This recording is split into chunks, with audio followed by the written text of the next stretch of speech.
compañía para tu crecer. Te llenaremos de amor y fe. Contigo está Dios, la esperanza que nunca se tiene que perder. Tierra de la esperanza, tierra de la esperanza.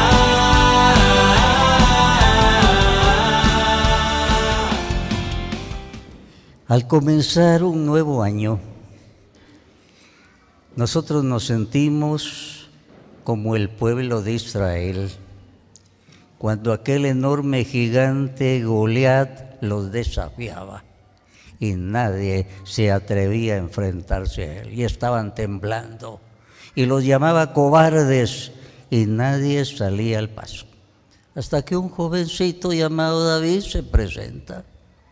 Le quieren poner toda la armadura de él. No, me quedo con esto.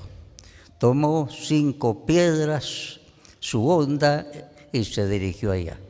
Y cuando vio al enorme gigante le dijo: tú vienes a mí con espada, lanza y jabalina. Yo voy contra ti en nombre del Señor. Le bastó una piedrecita y se vino abajo el gigante. ¿Por qué les digo esto? Siempre un año que comienza da miedo. Voy a tener lo necesario para los hijos, para la familia, enfermedades, luto. ¿Qué podrá pasar? Van a pasar un montón de cosas, como pasan todos los años. No porque este año lo llamamos nuevo, va a ser nuevo, es como todos los años. Las mismas cosas, buenas y malas, van a pasar, pero no nos dejemos amedrentar. Lo que salvó al muchacho David fue el nombre del Señor, no en mi nombre, en nombre del Señor. Nos agarramos de la mano de Dios y agarrados de esa mano poderosa, comencemos el nuevo año. Yo voy en nombre del Señor, no nos dejemos asustar, porque asustarse es como desconfianza en el Señor, como que fuéramos con nuestra propia fuerza nada más. No, vamos en nombre del Señor. Viene muy al caso también lo que sucedió cuando el pueblo de Israel, después de haber pasado unos meses por el desierto, cuando habían sido liberados, el Señor les dijo: adelante, ahí está la tierra prometida para ustedes. Y entonces dijeron ellos: mandemos unos exploradores. Como eran 12 tribus, enviaron uno de cada tribu, 2 exploradores, y vieron y regresaron. ¿Qué vieron ustedes? Mire, esa tierra es muy fecunda, pero ni se les ocurre entrar. Son gigantes los que hay ahí. A la par de ellos parecíamos saltamontes, ni se les ocurra. Y todos comenzaron a llorar, como que los hubiera engañado el Señor. Ahí está la tierra, se las entrego. Pero Caleb y Josué tenían fe y dijeron: no, señores, el Señor nos dijo adelante, ese es pan comido para nosotros. Esta expresión de la Biblia es muy interesante. Es pan comido para nosotros, vamos. Ganó la mayoría nunca tiene fe y no pudieron entrar. Y debido a eso no entraron en ese momento y tuvieron que peregrinar tantos años por el desierto. El Señor ya les había servido en bandeja de plata la tierra prometida. Hermanos, el espíritu del mal nos quiere asustar a nosotros. Nos quiere hacer sentir como cucarachas ante el gigante que nos amenaza. Pues nosotros vamos en nombre del Señor. David era un jovencito, ni lo querían dejar ir siquiera. Le querían poner las principales armas. No, dijo, con esto. Él confió en el Señor, y eso es lo que a nosotros el Señor nos pide el día de hoy, que confiemos. Ese es pan comido para mí, como todos los años, si voy agarrado de la mano del Señor. El Señor además sabe cuál es nuestra debilidad, que nos dejamos asustar fácilmente. Por eso Jesús se adelantó para decirnos: no se afanen. Afanarse quiere decir preocuparse más de la cuenta, hasta enfermarse. No se afane. Eso está bien, dice Jesús, para los paganos, porque ellos no creen en un Dios Padre. Ustedes sí, ustedes tienen un Padre en el cielo. Eso está bien para los paganos, no para ustedes. Y resumió todo Jesús diciendo: busquen primero el reino de Dios y su justicia, lo demás se les va a dar por añadidura. Es decir, no es así nomás. Busquen el reino de Dios y su justicia, que Dios reine en nosotros, que hagamos su voluntad, que vayamos por el camino del Señor, su justicia, lo recto, lo limpio, lo que Dios manda. Hijos, esta promesa es para todos. Si ustedes la cumplen, todo lo demás se les va a dar por añadidura. Dejen de estar temiendo, está bien para los paganos. Ustedes creen en Dios Padre. Y eso es para nosotros. La gran tentación es el miedo ahora. Me va a derrotar ese gigante. Qué tremendo el nuevo año. Y si uno lee periódico, lo asustan más todavía. Pero, estimados hermanos, David dijo: tú vienes contra mí con espada, lanza y jabalina, yo voy contra ti en nombre del Señor. No te tengo miedo, parecía chiste. Y así lo tomó el gigante, creyó que era un chiste. Pero cuando le dio en la frente, aquel cayó y le cortó la cabeza con su misma espada al gigante. Eso es lo que el Señor quiere de nosotros. No se afanen, no se afanen. No estén temblando, ustedes van conmigo. Por eso en este momento creo muy oportuno recordar uno de los salmos más consoladores, el Salmo 27. En este momento nos viene muy bien a todos nosotros. Dice el Salmo 27: el Señor es mi luz y mi salvación. ¿A quién le voy a tener miedo? El Señor es la defensa de mi vida. ¿Quién me hará temblar? Aunque un ejército me rodee, mi corazón no tendrá miedo. Aunque se preparen para atacarme, yo permaneceré tranquilo. Eso es lo que el Señor quiere, pero tenemos que agarrarnos de la mano del Señor y poder decir: el Señor es mi luz y mi salvación. ¿A quién le voy a tener miedo? Los de Babel llegaron a tener mucho dinero y tenían mucha inteligencia. Y se les ocurrió algo: vamos a levantar una torre altísima que todos se den cuenta de quiénes somos nosotros. Tenían derecho de levantar su torre y comenzaron a trabajar ilusionados, hasta que hubo un momento en que comenzaron a pelearse entre ellos. No sabían ni por qué, hasta que tuvieron que separarse. La torre quedó inconclusa. Soñaron en algo muy alto, pero no lo pudieron concluir. La Biblia da a entender que se les olvidó mencionar a Dios, tomarlo en cuenta. Como se encontraron muy poderosos económicamente e intelectualmente, dijeron: podemos, pero se les olvidó. Y el Salmo 127 dice: si el Señor no construye la casa, en vano se cansan los albañiles. Y aquí se ve, Babel quiere decir confusión. Confusión es la que hay en tantos hogares. Tienen un montón de cosas que han logrado conseguir con esfuerzo, pero no tienen al Señor. No pueden decir: el Señor es mi luz y mi salvación. ¿A quién le voy a tener miedo? Porque no lo tienen. Tal vez tienen cuadritos, imágenes, pero son símbolos, no los tienen en el corazón. Entonces no hay oración, no hay fe, no hay confianza. Sobre todo hay que tener muy presente algo que el Señor dijo. El día que el Señor entregó la ley a su pueblo, le dijo algo que no ha pasado de moda. El Señor le dijo en el libro del Deuteronomio 11:18: en este día les doy a elegir entre bendición y maldición. Bendición si obedecen los mandatos del Señor su Dios, que hoy les ha ordenado. Maldición si por seguir a dioses desconocidos desobedecen los mandamientos del Señor su Dios y se apartan del camino que hoy les he ordenado. Hermanos, no sé si ustedes han pensado que somos nosotros los que escogemos la bendición o la maldición. Dios no maldice a ninguno, solo a la serpiente maldijo Dios.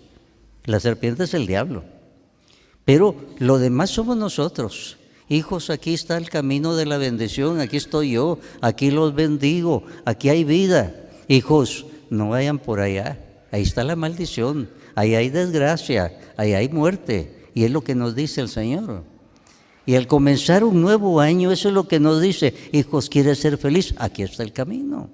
El Señor no nos dice, no vas a tener problema. A nadie se lo dijo nunca el Señor, ni a su Madre Santísima. La Virgen María fue eximida de todo pecado, pero no de los problemas. Y tuvo más problemas que nosotros. Jesús no había nacido y ya les estaba acarreando problemas a sus papás. Es que era un hijo muy especial, el hijo más difícil que ustedes se puedan imaginar. Dios y hombre a la vez, qué problemas tan grandes. Pero ellos confiaban en el Señor y tenían la bendición, y eso es lo principal. Lo que siempre nos debemos preguntar: ¿tengo la bendición? ¿Tengo la bendición? Había un hombre muy santo llamado José Cotolengo en tiempos de San Juan Bosco. Y él se había dedicado a esto. A los más necesitados había puesto un hospital para los que no aceptaban en otros lugares porque eran deformes, porque era algo horrible lo que tenían, él los aceptaba. Y él nunca pedía ayuda, a los demás solo rezaba. Y confiaba en la divina providencia y le llegaba siempre, y le llegaba siempre. Un día no le llegaron los alimentos y aquel santo, con su espiritualidad sublime, reunió a todo el personal y les dijo: señores, hoy no tenemos alimento. Aquí debe haber alguno que esté en pecado, que esté impidiendo la bendición. Y ese fue el tema. Y después los despidió. Se fue cada uno a su lugar. Se quedó uno y le dijo: Padre, soy yo, estoy en pecado. Confiéseme, por favor. Lo confesó y al momentito estaban tocando al portón. Una fábrica había producido más de la cuenta y mandaban camiones de comida para ellos. Esto es muy importante.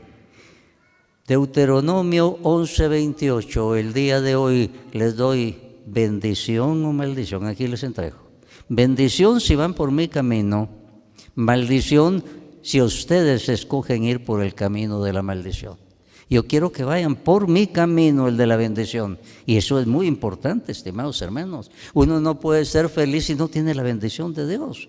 Puede tener un carro último modelo, una gran casa, puede tener un buen trabajo, una chequera muy gruesa, pero si le falta la bendición de Dios, le falta todo. Las clínicas de los psicólogos y psiquiatras están llenas de millonarios. Tienen de todo, pero les falta muchas veces la bendición de Dios. Y eso es lo que debemos revisar. ¿Tengo yo la bendición de Dios? En el Salmo 128, que es propio para la familia, dice el Señor: feliz tú si temes al Señor y sigues sus caminos. Comerás del fruto de tu trabajo, serás dichoso, te irá bien. Pero no es así nomás, vas a ser dichoso, pero si temes al Señor y sigues sus caminos. El Señor nunca entrega un evangelio fácil. Si temes al Señor y sigues sus caminos, nunca la Biblia enseña a tenerle miedo a Dios. Temer a Dios en la Biblia quiere decir: tengo miedo de ofender a ese Padre tan bueno. Si temes al Señor, es decir, si crees de corazón en ese Dios y vas por el camino que Él indica. Jesús nunca habló de caminos en plural. Jesús dijo: yo soy el camino, la verdad y la vida. Nadie va al Padre sino por mí. O sea, yo soy el camino. Si vas por ese camino y crees con fe en ese Padre, yo estoy contigo, yo te voy a bendecir. Y es lo que nosotros queremos y es lo que debemos revisar, si de veras vamos por ese camino recto. Si no, no esperemos. Yo atiendo a muchas personas que vienen, que les pasan en sus casas cosas, que les mueven la puerta, la ventana. Señora, señor, ¿va usted a misa los domingos? No. ¿Comulga? No. ¿Está casado por la iglesia? No. ¿Y de qué se extraña que se mueva todo eso? Dele gracias a Dios que no se le ha caído la casa todavía. Si usted no tiene bendición, si usted no tiene bendición, usted está viviendo en maldición. A la gente no le gusta eso. Ellos quieren, Padre, venga a echar un poco de agua bendita. Si las paredes de su casa no necesitan el agua bendita, ustedes necesitan confesarse, comulgar, purificarse, que entre la bendición. Hermanos, al comenzar un año nuevo, el examen de conciencia, tenemos la bendición en casa y muchas veces no está. Y muchas veces hay alguno que está llevando maldición y entonces los demás tienen que hacer contrapeso con mucha oración, mucha intercesión, mucha súplica, no desanimarse, pero sí mucho contrapeso porque tienen algo contrario. Hay alguien que no está llevando bendición, sino maldición. Los del pueblo judío, cuando se vieron con el mar rojo adelante, y atrás venían los enemigos, comenzaron a dudar: ¿para qué nos trajo el Señor aquí? Retaron a Moisés: no había suficientes sepulcros en Egipto que nos trajiste aquí. Y Moisés, que estaba nervioso, porque de veras el caso, y el Señor le dice: deja de estar nervioso, extiende ya tu bastón. Y aquel, nunca había habido un prodigio como este, extendió su bastón y pudieron pasar el mar. Moisés mismo estaba temblando: ¿qué va a pasar? Extiende tu bastón, como te dije. Y aquellos pudieron pasar el mar rojo, un milagro muy grande. Y todos alabaron al Señor y lo bendijeron. Pasaron los años. Y que ya no nos gusta el maná, que eso es muy feo. Cuando lo tuvieron la primera vez, que maravilloso Dios, el maná. Ahora ya estamos aburridos, queremos carne. En Egipto teníamos sabrosa carne, cebolla, aquí no. Protestando contra Dios. Y en ese momento salieron serpientes venenosas, causaron mortandad. Y dice San Pablo, eso lo permitió el Señor para enseñarnos a nosotros. Fue una figura para nosotros. Y de veras, estimados hermanos, con qué facilidad, en lugar de alabar y bendecir a Dios, protestamos. Nos olvidamos que hemos pasado ya el mar rojo, nos olvidamos que el Señor hizo llover el maná, hizo brotar el agua de la roca, nos olvidamos de eso y nos quedamos en cosas poquitas. Y protestar contra Dios es un pecado muy grande, tan grande que muchos de cuenta se dan de eso. Pero piensen ustedes, protestar contra Dios, ¿quiénes somos nosotros para alegarle a Dios, para pedirle cuenta? ¿Por qué no se cura mi enfermo? Yo te lo pedí. ¿Qué mérito tenemos nosotros? ¿Quiénes somos nosotros? Esas son las serpientes venenosas. ¿Cuándo salieron las serpientes venenosas? Cuando ante las dificultades comenzaron a protestar contra Dios. Antes lo habían alabado. Después que a uno le pasa el susto es peligroso, porque en el susto uno alaba a Dios y se cree muy santo, es de puro miedo, uno a veces está diciendo palabras, pero no salen del corazón, no es de fe. Aquellos así les ha de haber pasado, se les pasó el susto y resulta que cuando vinieron las dificultades no tenían la fe suficiente, desconfiaron de Dios. Hermanos, esas serpientes que no nos salgan, son muy comunes. Son muy venenosas, causan muerte espiritual, causan ansiedad, causan miedo.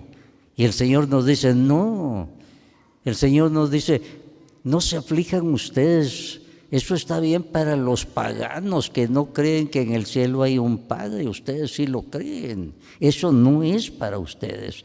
Así es que el día de hoy cuidemos que no nos vayan a salir esas serpientes venenosas de protestar contra Dios, de reclamarle, de pedirle cuenta, de ninguna manera. Después de varios años de haber fallado la primera vez que el Señor les dijo, entren en la tierra prometida, ahora ya estaban para llegar a la tierra prometida, después de tantos años de vagar por el desierto. Ahora ahí la tenían. Y todavía ellos estaban dudando, pero ahí entraron los optimistas, animarlos. El Señor lo ha dicho, vamos adelante. Y eso es lo que se necesita en este tiempo, se necesitan los optimistas. En este tiempo hay muchos pesimistas y el ambiente, los que escriben muchas veces en los periódicos, los programas de radio, televisión, nos llevan como a tener miedo en lugar de levantarnos el espíritu y ayudarnos. Nosotros creemos en el Señor. Los del ejército de Israel estaban atemorizados ante el fantasma, todos con miedo. Aquel muchachito dijo, yo voy. Y todos lo tomaron como un chiste, como este muchachito se va a enfrentar a ese gigantón. Pero él sabía que iba en nombre del Señor. Cuando el pueblo de Israel tenía que enfrentarse a una ciudad muy amurallada, Jericó, el Señor les dio una táctica muy rara. Les dijo, miren, hagan una procesión. Las procesiones no las inventaron los guatemaltecos, estimados hermanos. En el Antiguo Testamento tenían sus buenas procesiones. Llevaban el Arca de la Alianza, un cofre revestido de oro por dentro y por fuera porque era de madera de acacia. Y ahí iban los símbolos religiosos más grandes, las tablas de la ley, que significaban un Dios que les había hablado, un poco de maná, un Dios que los había alimentado, y la vara de Aarón, un Dios que hacía milagros. Iban ahí, y adelante los sacerdotes con trompetas de clamoreo y tambores, y el Señor les dio una táctica muy rara. Durante 6 días den una vuelta en procesión, cantando, tocando la trompeta. 6 días dándole la vuelta. Y ahí arriba estarían los enemigos, cobardes, con procesioncitas, creen que nos van a ganar, y aquellos seguían obedeciendo. Era una procesión de una intensa oración. Y quiera que no, estaban por atacar esa ciudad también amurallada. Y el 7º día les dijo, van a dar 7 vueltas. Y todos van a gritar al mismo tiempo. Y dice la Biblia, cayeron los muros de Jericó. No sabemos cómo ni qué. Lo único que sabemos es que ganaron, que pudieron tomar esa ciudad. Hermanos, el nuevo año es un Jericó que debemos tomar. Y el Señor ya nos dijo, pongan adelante el arca, pónganme a mí y vayan cantando, no con miedo, sino con alabanzas. La oración de alabanza no es muy común en la iglesia. Por lo general somos muy interesados y por eso te pido y te pido y te pido, y casi muy pocos alaban al Señor. El día de hoy quiere alabanza al Señor por lo que ya hizo, no por lo que va a hacer, y lo que ya hizo, todo eso se va a repetir y el Señor quiere que vayamos con confianza. Y hay un dato muy interesante en la liturgia, que el primer día del año la liturgia nos pone la celebración de María, la Madre de Dios. ¿Y por qué? Porque ella tiene un encargo muy grande. Cuando Jesús estaba por morir, la llamó, mujer, ella y a tu hijo, y le señaló al joven Juan. Juan nos estaba representando a todos. Juan era el único apóstol que se había atrevido a estar junto a la cruz. Los demás estaban escondidos y él estaba junto a la Virgen María. Mujer, ella y a tu hijo. Hijo, Juan, ella y a tu madre. Y Juan se la llevó a su casa. Comenzó a ser la madre espiritual de Juan y de toda la iglesia, porque Juan nos estaba representando. Y por eso, cuando la iglesia que Jesús fundó se estaba preparando para recibir la nueva efusión del Espíritu Santo en Pentecostés, ahí estaba la Virgen María. Dice, perseveraban unánimes con María, la Madre de Jesús, ahí estaba. Y la Virgen María en la iglesia que dejó siempre está como la madre que Jesús dejó. No es algo que nos hayamos inventado. Y por eso debe suceder en nuestra vida lo que sucedió en la casa de Santa Isabel. María, embarazada, la fue a visitar para ayudarle, porque era una viejita que ya tenía 6 años de embarazo y iba a dar a luz dentro de 3 meses. Para ayudarla, ella jovencita fue, pero la Virgen María acababa de comenzar a estar embarazada. Y con solo entrar la Virgen María en aquella casa, todo cambió. Isabel comenzó a gritar, no sé qué me está pasando. Quedó llena del Espíritu Santo. Y el niño que tenía en su seno comenzó a dar saltos. Se cumplía la promesa que el Señor le había hecho al papá de Juan Bautista, Zacarías, que su hijo iba a ser llenado del Espíritu Santo desde el seno materno, porque era el encargado de prepararle el camino al Señor. Así es que Juan Bautista quedó lleno del Espíritu Santo con solo entrar la Virgen María. Ni siquiera había nacido Jesús todavía, sino estaba en el seno materno. Esa es la Virgen María que nos dejó Jesús. Y por eso, al comenzar el nuevo año, la iglesia nos dice, ahí está, la van a necesitar. Acuérdense de lo que les pasó a los de Caná de Galilea. Una fiesta de casamiento, todos muy alegres, que sean felices, y de pronto ya no tenemos vino. ¿Y qué hacemos? La Virgen María no hizo escándalo. No fue a comentar el chisme con otros, se fue directo donde estaba Jesús, hijo, no tienen vino. Jesús no había hecho ningún milagro, tenía 30 años. No pudo resistir la súplica de su mamá en favor de una familia en problemas. Este año muchas familias van a tener problemas, como todos los años, que no nos falte la Virgen María. Solo le dijo la Virgen María, hijo, no tienen vino. Y Jesús cambió el agua en vino, el primer milagro de Jesús. Por eso muy sabiamente la iglesia nos dice, aquí les dejamos a la Virgen María. Los del pueblo de Israel, antes de salir de la esclavitud de Egipto, recibieron una orden. Van a celebrar una cena. Pónganse su túnica, cíñansela de una vez, pónganse de una vez las sandalias, tomen el bastón y van a tener la cena. Van a matar un corderito y con la sangre de ese cordero pongan una señal en sus puertas. Ahí no va a entrar la muerte de los primogénitos. Y aquellos que obedecieron en esa cena pascual. Pascua en hebreo quiere decir paso. Ellos iban a pasar de la esclavitud a la libertad. Y ellos obedecieron y salieron después de haber comido pan sin levadura y haber bebido copas de vino. Nosotros ahora lo entendemos, más tarde lo íbamos a captar mejor en la última cena. Y en sus puertas la señal de sangre del cordero impidió que ahí entrara la muerte de los primogénitos. Hermanos, nosotros al comenzar un nuevo año hacemos lo mismo. Ahora la sangre de Cristo nos ha limpiado. Estamos en gracia de Dios. Nos hemos confesado en todo este tiempo que preparaba para la Navidad. Vamos a comer el cuerpo y la sangre de Cristo, ya no un cordero, el cuerpo y la sangre de Cristo. Y ese es nuestro alimento principal para ir adelante.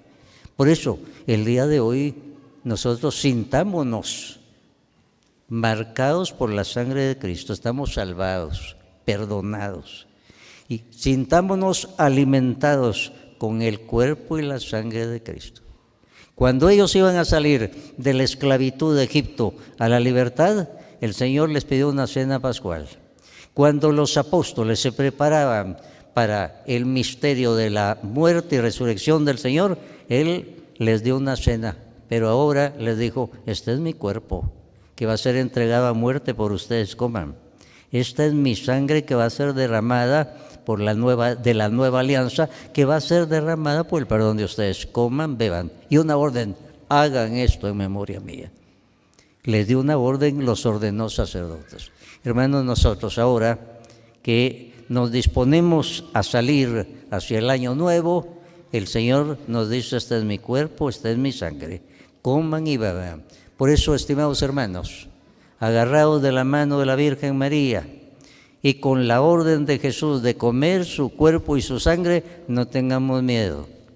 El año nuevo se nos presenta como un gigante amenazador con espada, lanza y jabalina, pero nosotros vamos en el nombre del Señor, la victoria es nuestra. Que así sea para todos nosotros. Amén.